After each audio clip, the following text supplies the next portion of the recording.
My daughter called me staff at her own wedding and pretended we'd never met. Her rich in-laws mocked my outfit. I let them finish humiliating me. Then I quietly took the microphone and made one announcement. Their faces went pale. My own daughter looked me straight in the eye and said, "Excuse me, but the staff entrance is in the back." I watched her face show not even a flicker of recognition as wedding guests turned to stare at the woman in the cheap dress from Target. The mother she just disowned in front of Boston's elite was holding a gift I'd spent 3 months saving for. If you're watching this, subscribe and let me know where you're watching from. Standing there in that marble-floored country club, I felt something crack inside my chest. Not my heart that had been breaking slowly for 2 years. No, this was my last thread of hope snapping clean in half. You'd think after raising a child for 29 years through sleepless nights and scraped knees and teenage heartbreak, you'd earn some basic recognition at her wedding. But here's the thing about rich people. They have a way of making you disappear while you're standing right in front of them. The woman next to Melissa, Bradley's mother, Patricia Thornton, actually laughed. A delicate little tinkle like expensive crystal breaking. "Oh, darling," she said to my daughter, "your staff really should know better than to use the front entrance." I looked down at my navy dress, the nicest thing I owned, bought specifically for this day. At 63, I'd learned to shop clearance racks and make every dollar stretch. 3 months of overtime at the insurance office had paid for that dress, the gift, and the gas to drive here from Hartford. "I'm sorry," I said quietly, my voice somehow steady despite the earthquake happening in my chest. "I must have made a mistake." The security guard was already moving toward me. A kind-faced man in his 50s who probably had daughters of his own. "Ma'am, if you could just..." Of course I interrupted. "No scene. Not here. Not in front of these people who already thought I was nothing." I turned to leave, but not before I saw Melissa's face. For just 1 second, a shadow crossed her features. She knew exactly who I was. She knew, and she'd chosen to pretend otherwise. That's when I realized this wasn't a mistake or some confusion about my appearance. The story of how my daughter became a stranger starts 18 months earlier when she brought Bradley Thornton home for the first time. I should have seen the warning signs then. But love makes you blind to a lot of things, especially a mother's love. "Mom, this is Bradley," Melissa had said, her voice different somehow. Cooler, more careful, like she was auditioning for a part in a play I hadn't read the script for. Bradley was handsome in that expensive way. Perfect teeth, perfect hair, perfect handshake that lasted exactly 3 seconds. "Mrs. Williams," he'd said, "Melissa has told me so much about you." What he meant was she'd told him enough to know I was a problem to be managed. I'd cooked all afternoon for that dinner. Pot roast, mashed potatoes, green beans from my garden. The same meal I'd made for every birthday and celebration in Melissa's life. The same meal she used to beg for when she was 8 years old and homesick at summer camp. Bradley had picked at his food like he was afraid it might contaminate his trust fund. "This is very authentic," he'd said. That word authentic, like I was some kind of museum exhibit. Melissa barely ate either, watching Bradley's reaction to everything. The chip dinner plates I'd had since her childhood, the discount store tablecloth, the framed photos of our family trips to state parks and budget motel. "Mom still has that picture from when I was 10, she'd said, laughing in a way that sounded like an apology at the Grand Canyon. "How quaint," Patricia Thornton had replied when she'd visited a month later. She'd said it the same way you might say, "How tragic." That was the beginning of the end, though I didn't know it then. I thought I was watching my daughter fall in love.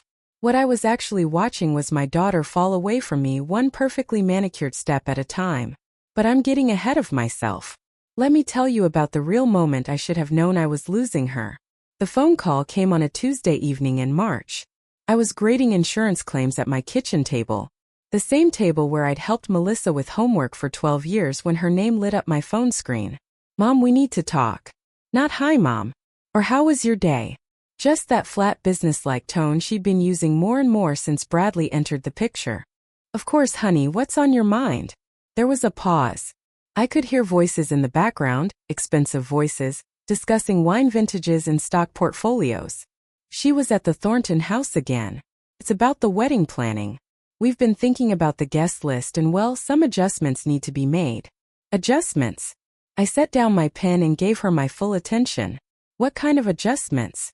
"Nothing major," she said quickly. It's just that Bradley's family has certain expectations about the tone of the event. Very formal, very traditional. I waited. 40 years of being a single mother teaches you when to push and when to let silence do the work. The thing is, Mom, your friends from work in the neighborhood might not be comfortable in that environment. It's going to be very upscale, very different from what they're used to. There it was, the knife sliding and smooth and clean. I see. And what about your godmother, Linda? Your cousin, Patty, who drove 12 hours to help us move you to college. This isn't personal, Mom. It's practical. We want everyone to feel comfortable. Comfortable? Like my family and friends were some kind of embarrassment that needed to be hidden away. How many of my guests are we talking about removing, Melissa? Another pause. Longer this time. Well, we've reserved 3 seats for your side. You, Aunt Carol, and maybe Mrs. Patterson from next door since she helped raise me. 3 seats for the woman who'd raised her alone after her father died when she was 7. 3 seats for the family that had loved her unconditionally for 29 years. I understand, I said, though I didn't. Not really. You're upset. I'm processing. That night, I sat in my living room looking at the photo album spread across my coffee table. Every birthday party I'd thrown with dollar store decorations and homemade cake. Every school play I'd attended alone while other parents sat in couples. Every sacrifice I'd made to give her a good life. But apparently, none of that was good enough for the Thornons of Boston. Meeting the Thornon family in their natural habitat was like being dropped into a nature documentary about a species I'd only read about. Their Beacon Hill mansion, and yes, they called it a mansion, not a house, had more square footage than my entire neighborhood. Patricia Thornton greeted me at the door wearing pearls the size of grapes and a smile that never reached her eyes. Dorothy, how lovely to finally meet you properly. She said my name like it tasted of something she found stuck to her shoe. Please call me Dot. Everyone does. Oh, I couldn't possibly. Names have such importance, don't you think? They say so much about background. Bradley's father, Harrison Thornton III, because apparently being Harrison Thornton Thorwine and the toe wasn't impressive enough. Barely looked up from his Wall Street Journal when we were introduced. The man had mastered the art of making you feel invisible while you were standing right in front of him. Melissa tells us you work in insurance, Patricia said as she led me through rooms that looked like museum displays. How practical. The way she said practical made it sound like a communicable disease. Claims adjustment, I clarified. I help people rebuild their lives after disasters. How noble, she murmured, steering me past oil paintings that probably cost more than my annual salary. The real fun started at dinner. They'd arranged the seating so I was between Bradley's great-aunt Constance, who was 90 and mostly deaf, and his cousin Trevor, who was 35 and mostly drunk. So, Dorothy? Harrison said over the soup course. Melissa mentioned you raised her alone. That must have been quite challenging. The word challenging hung in the air like smoke from a fire they were politely pretending not to smell. It had its moments, I replied. But we managed just fine. Oh, I'm sure you did your best, Patricia added with that smile again. Single motherhood is so common these days, though of course, children do benefit from having proper guidance. Trevor snorted into his wine. Mother means money, Dorothy. Children benefit from having money. Even Melissa looked uncomfortable then, but she didn't say anything. That silence spoke louder than any words could have. Fortunately, Harrison continued, Bradley can provide the stability that's been lacking. That's when I understood this wasn't just about money or social class. This was about erasing me entirely, replacing my 29 years of love and sacrifice with their version of what a proper family should look like. But they weren't done with me yet. The morning of the wedding arrived gray and drizzling, which seemed appropriate for what was about to become the worst day of my life. I'd woken up at 5 a.m. with stomach cramps that had nothing to do with the toast I couldn't force down. My navy dress hung on the closet door like a flag of surrender.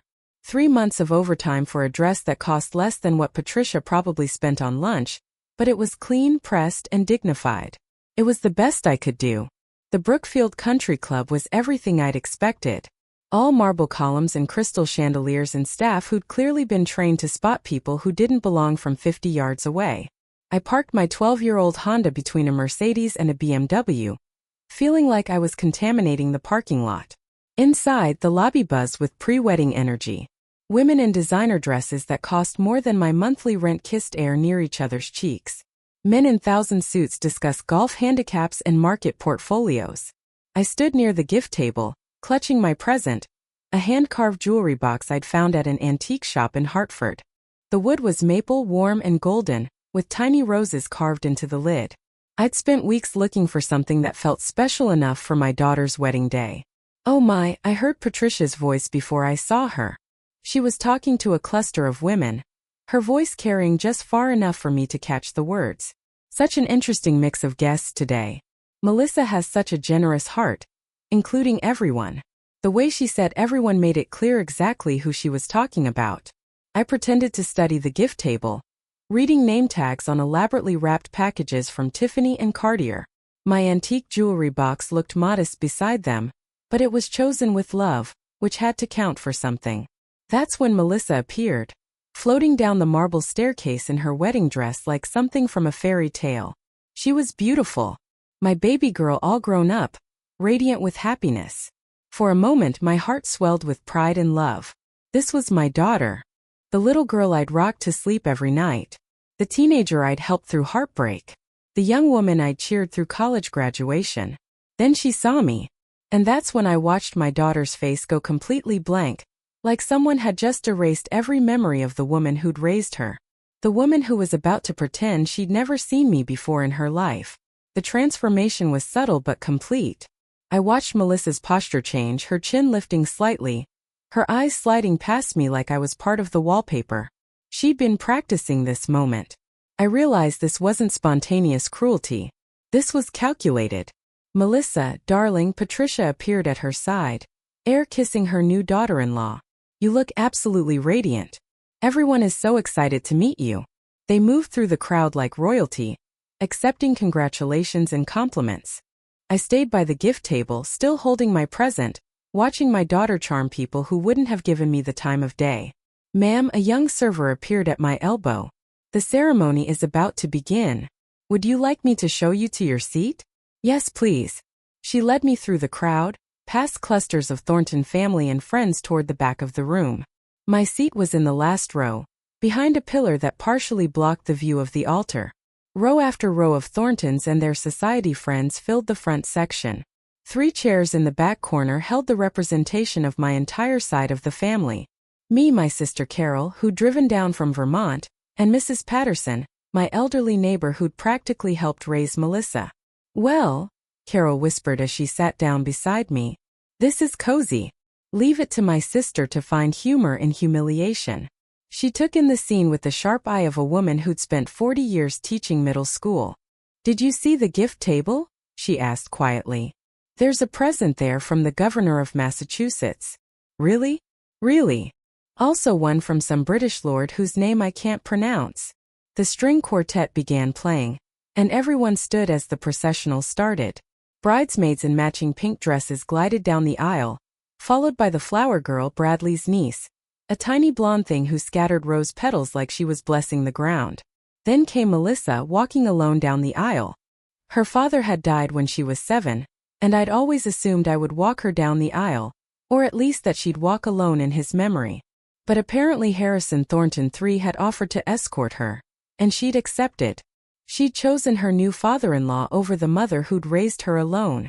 As she passed our row, I caught her eye for just a moment.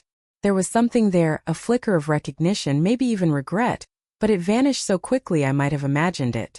The ceremony was beautiful and cold, full of readings about tradition and family legacy. When the minister asked if anyone objected to the marriage, a nervous laugh rippled through the crowd. I stayed silent, of course, but in that moment I wondered what would happen if I stood up and said, I object to my daughter pretending I don't exist. Instead, I watched her promise to love and honor a man whose family had just spent 6 months systematically erasing me from her life. And then they were married, and it was time for the reception. That's when the real humiliation began. The cocktail hour was where the Thornton family really showed their teeth. I'd barely entered the reception area when a woman in a silver dress and enough diamonds to fund a small country approached me with a smile that could freeze champagne. You must be Dorothy, she said, though we'd never been introduced. Words fast in rich people's circles, apparently. I'm Vivian Ashworth, Patricia's sister. I understand you're helping with the service today. Helping with the service? Not the mother of the bride, not even a guest. The woman actually thought I was working the wedding. Actually, I'm oh wonderful, she interrupted, pressing an empty champagne flute into my hands. Could you be a dear and get me another? The Dom Perignon, not the regular champagne. I can tell the difference. I stood there holding her glass like an idiot, while she fluttered away to rejoin her cluster of society friends. Around me, the reception hummed with laughter and conversation. Crystal glasses clinked. Designer heels clicked across marble floors, and nobody seemed to notice that the mother of the bride was being treated like the help. Well, almost nobody. Ma'am, a real server approached me, confused. She was a college-aged girl with kind eyes and the harried look of someone working 3 jobs to pay for school. Are you okay? You look a little lost. Just finding my bearings, I replied, setting down the champagne flute on a nearby table decorated with white orchids that probably cost more than my monthly grocery budget. The server glanced around nervously, checking to make sure her supervisor wasn't watching. I don't mean to be rude, but my supervisor mentioned there might be some confusion about staff today. Are you supposed to be working this event? Even the actual staff could tell I didn't belong with the guests. That's when the full scope of my daughter's betrayal hit me like a freight train carrying pure humiliation. She hadn't just excluded my friends and family from her wedding.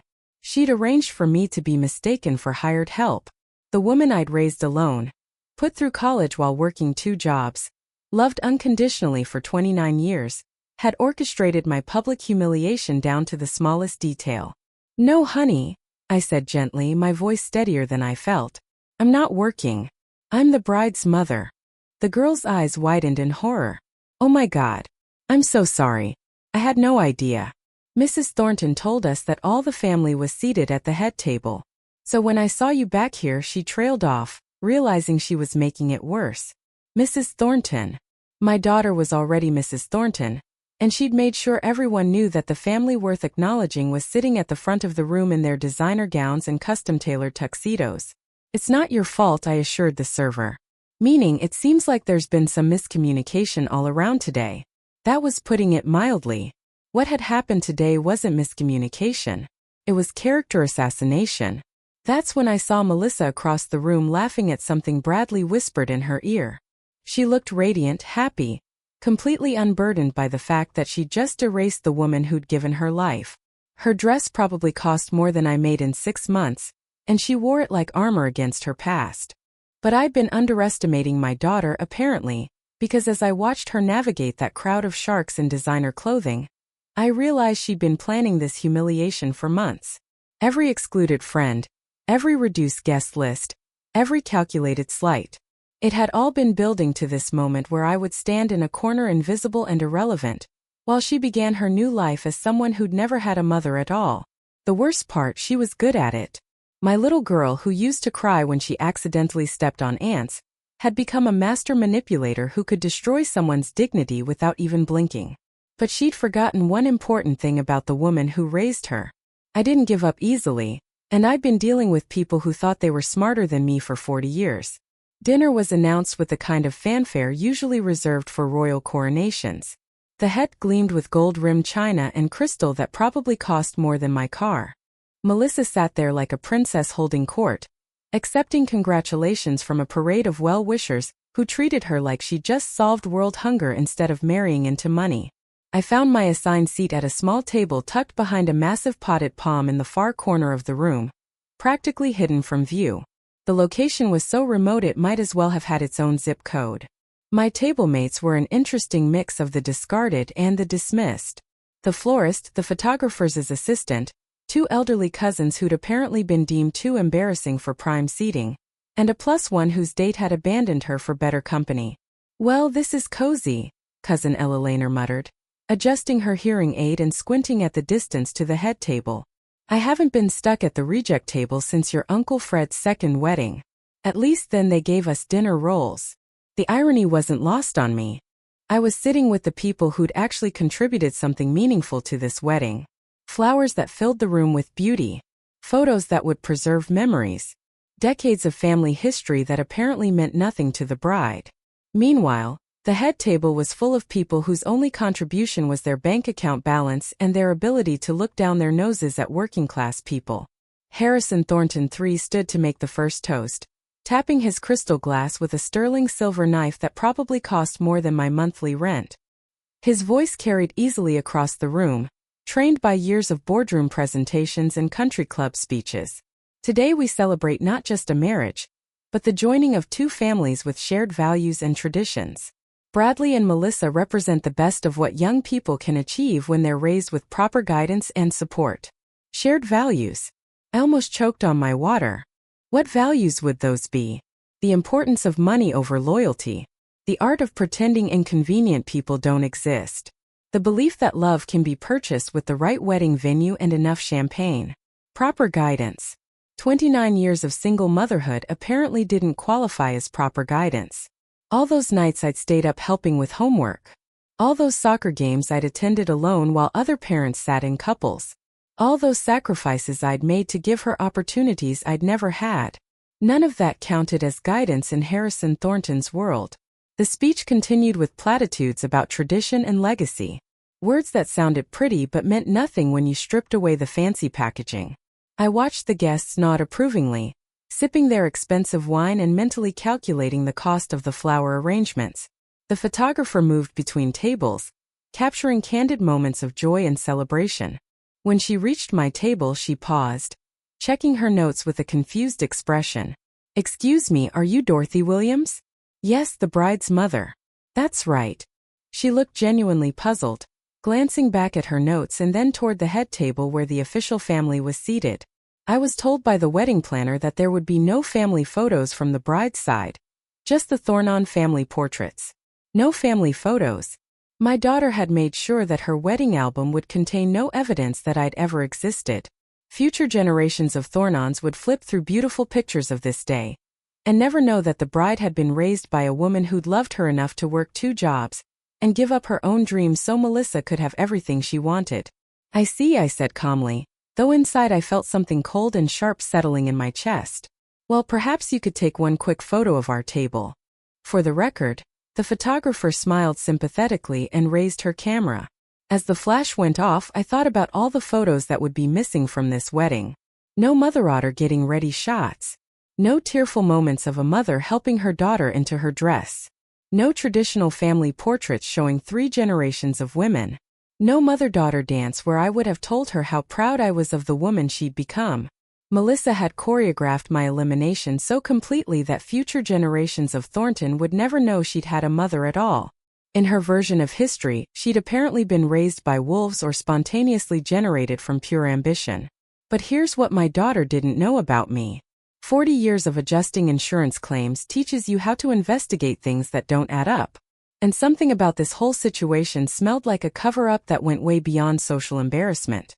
During the band's break, I excused myself to use the restroom and took a little detour past the club's business office. Call it professional curiosity, or maybe just the instincts of a woman who'd spent decades following paper trails that led to uncomfortable truths. The door was slightly ajar, probably left open during the chaos of coordinating the evening's events, and I could hear familiar voices inside having what sounded like a very private conversation. "It's absolutely crucial that there's no connection visible to anyone looking from the outside," Harrison was saying, his voice tight with stress. "The SEC investigation is still ongoing, and they're specifically looking for patterns in our social circle." My feet stopped moving. SEC investigation. I pressed myself against the wall, heart pounding. "Daddy, you're being paranoid," I heard Bradley reply, though his voice carried less confidence than his words suggested. "Nobody's going to trace anything back to the family trust. The shell companies are clean. The wedding guest list alone would raise questions if anyone looked closely enough," Harrison continued. "That's why we needed to keep certain people away from this event. People with the wrong kind of professional background." My blood turned to ice water. This wasn't about social embarrassment or class differences. This was about something much bigger and much more dangerous. "What about Dorothy?" Patricia's voice was sharp with the kind of anxiety that comes from knowing you're in deep trouble. "She could be a real problem if she starts asking the right questions. Her job makes her exactly the type of person we can't have sniffing around. She won't be a problem." Melissa's voice made my heart stop completely. "Trust me, Mother. I know exactly how to handle her. She's so desperate for my approval that she'll believe whatever I tell her. Mother. My daughter was calling Patricia Thornton mother with the same tone she'd once used for me. And she was talking about me like I was a stray dog that needed to be managed. Good, Harrison continued, his voice carrying the cold calculation of a man used to making problems disappear. The less she knows about Bradley's business arrangements, the better for everyone involved. A claims adjuster with her experience would recognize financial irregularities immediately if she saw the right documents. That's when the pieces clicked into place like tumblers in a lock opening to reveal something ugly hidden inside. My profession wasn't just embarrassing to them, it was genuinely dangerous. I'd spent 20 years investigating insurance fraud, following complex paper trails, connecting dots that others missed, building cases that sent criminals to federal prison. And apparently, there were dots here that the Thornton family desperately didn't want connected by someone with my particular skill set. I slipped away from the door and returned to my table, my mind racing through possibilities and implications. What kind of SEC investigation involved wedding guest lists? What business arrangements required shell companies? And why was my daughter so confident she could manipulate me into staying quiet about whatever illegal activities her new family was involved in? The band returned from their break and announced the traditional father-daughter dance. Harrison walked Melissa onto the floor while the crowd watched approvingly, cameras flashing as they captured the touching moment. She looked up at him with the same adoring expression she used to reserve for me back when I was the most important person in her world. As they swayed to the opening notes of My Girl, a song I used to sing to her when she was small and scared during thunderstorms, I realized that this wedding wasn't just about joining two families. It was about burying evidence of anything that might complicate the Thorntons' carefully constructed facade of respectability, including me. But they'd made one crucial mistake in their calculations. They'd assumed that a working-class woman from Hartford would be too intimidated by their wealth and power to fight back when she discovered their secrets. Clearly, they'd never met a woman who'd raised a daughter alone while working full-time and going to night school, who'd built a career investigating criminals who thought they were too smart to get caught. Time to show them what proper guidance really looked like. The moment I'd been waiting for came during the cake-cutting ceremony. While everyone's attention was focused on Melissa and Bradley performing their picture-perfect slice of four-tiered vanilla fondant decorated with enough sugar flowers to supply a small garden, I quietly approached the band leader during a brief lull in the festivities. "Excuse me," I said politely, showing him my driver's license with the name Williams clearly visible next to my photo. "I'm Dorothy Williams, the bride's mother. I'd like to make a brief announcement after the cake ceremony, if that would be possible." He looked genuinely confused, probably because nobody had mentioned during the extensive planning meetings that the bride actually had a mother, but nodded with professional courtesy. "Of course, ma'am, just give me your signal when you're ready." I returned to my corner table and watched my daughter feed cake to her new husband while cameras flashed from every angle. She was glowing with happiness, completely unaware that her perfect day was about to become very complicated. The innocence in her smile made my heart ache for just a moment. She looked so much like the little girl who used to help me bake cookies for her school fundraisers, carefully measuring flour and sneaking tastes of chocolate chips. But that little girl was gone, replaced by a woman who'd chosen money and status over the mother who'd sacrificed everything for her. You see, while they'd been busy congratulating themselves on their masterful deception, and celebrating their successful exclusion of anyone who might ask uncomfortable questions, I'd been busy doing what I do best, investigating irregularities and building a case. During my little trip to the restroom and subsequent detour past the business office, I'd done more than just eavesdrop on their incriminating conversation. I'd also taken several clear photos with my phone, photos of documents that had been carelessly left on Harrison's mahogany desk. Insurance claims from 3 different companies, all bearing Bradley's signature in his distinctive handwriting. Claims for property damage from accidents that had happened at suspiciously convenient times, always just before major financial obligations came due. There was the boat fire that happened 2 days before Bradley's business loan payment was due. The car accident that totaled his BMW exactly when his credit card bills reached their maximum limits. The apartment flood that coincidentally occurred right before he needed money for Melissa's engagement ring. Each incident perfectly timed, each claim just large enough to cover his immediate financial needs. 20 years of fraud investigation teaches you to recognize patterns that innocent people would dismiss as bad luck. And Bradley Thornton had a very interesting pattern of expensive accidents that always seemed to solve his money problems at exactly the right moment. The SEC investigation Harrison mentioned, I'd bet my pension it was related to those convenient accidents and the complex web of shell companies they'd mentioned.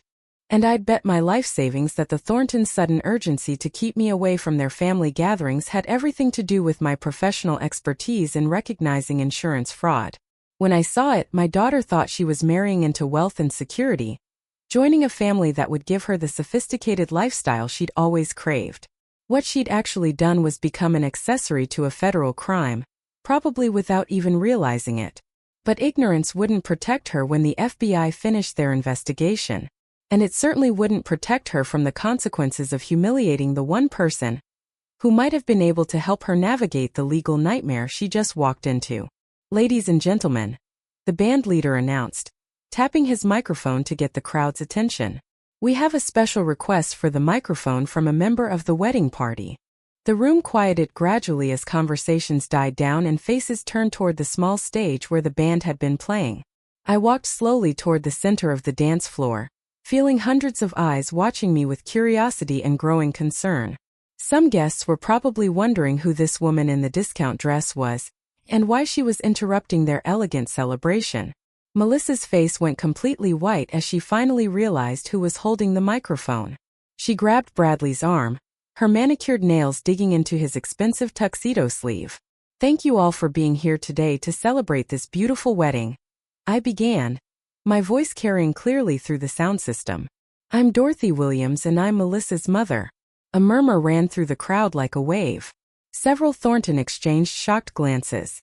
They'd apparently done such a thorough job of erasing me that some guests were genuinely surprised to learn the bride had a mother at all. I have something very important to share with everyone here tonight, especially my daughter and her new family. That's when I saw real fear flash across Harrison's face for the first time all evening. He started moving toward me, probably planning to take the microphone away, but it was too late. The truth was about to come out, and there was nothing he could do to stop it. I've just learned some absolutely fascinating information about the Thornton family business practices, and I think everyone here deserves to know exactly what kind of people they're celebrating tonight. The room went dead silent. You see, I continued, holding up my phone so everyone could see it clearly. I happened to come across some very interesting insurance documents earlier this evening. Documents that show a remarkable pattern of accidents and claims, all tied to one particular person in this room. Bradley had gone gray as old newspaper, his face a mask of panic barely held in check. Patricia clutched Harrison's arm like she was drowning in quicksand. Several guests had started whispering among themselves, sensing that something very wrong was happening, but not yet understanding the full scope of it. Now I've spent 20 years investigating insurance fraud for a living, so I know what these patterns usually mean. Multiple claims filed over short periods of time. Perfect timing that coincides with financial pressures. Accidents that happen to very expensive items right when someone needs quick cash. I paused, letting that information sink into the crowd of Boston's social elite. The kind of expensive items that people like the Thornton own, and the kind of expenses that come with maintaining a Beacon Hill mansion and Nantucket estate, and the lifestyle necessary to move in circles like this. The silence was so complete you could hear the ice melting in the abandoned champagne glasses scattered across white cloth tables. Even the catering staff had stopped moving, frozen in place by the tension that filled the elegant room like poisonous gas. But here's what I found most interesting of all, I said, my voice warm as honey and twice as deadly. These documents that I photographed tonight are currently under active SEC investigation for insurance fraud, which explains perfectly why my daughter was so eager to distance herself from a mother who might recognize financial fraud when she saw it spread across a desk. Melissa's face crumpled completely, not with shame or regret, but with the terror of someone who just realized they'd walked into a trap they never saw coming. She finally understood what she'd married into, and more importantly, what her betrayal of me had really cost her. Bradley, Harrison hissed through clenched teeth, but I wasn't finished. Not even close. Oh, but the absolute best part of this whole situation, I announced, turning to address the crowd of shocked faces staring back at me. is that every single one of these fraudulent insurance claims was filed after Bradley proposed to my daughter, almost like he needed quick cash for a wedding that would cement his reputation in Boston society and provide the perfect cover for his family's ongoing criminal activities. The photographers, both hired and guest, were clicking away frantically now, capturing every horrified expression, every moment of this spectacular collapse of carefully constructed lies. Tomorrow's society pages were going to be very interesting reading. So I have a very special wedding gift for my daughter, I announced, my voice carrying to every corner of the room. Complete transparency about the family she's just legally tied herself to. I held up my phone again, making sure everyone could see it clearly. I've already sent copies of these insurance fraud documents to the FBI, the SEC, and 3 major newspapers, because that's what proper guidance actually looks like. Melissa, teaching your children to stand up to bullies and criminals, even when they're wearing 1,000 suits and hiding behind old money and social connections. Harrison lunged toward me then, his composure finally cracking completely, but he was too late. The FBI agents who'd been quietly entering through the side doors of the country club reached him first, their badges glinting under the crystal chandeliers. Harrison Thornton, you're under arrest for insurance fraud, conspiracy to commit fraud and money laundering, the lead agent announced, her voice cutting through the chaos that had erupted in the room. Guests screamed and scattered like startled birds.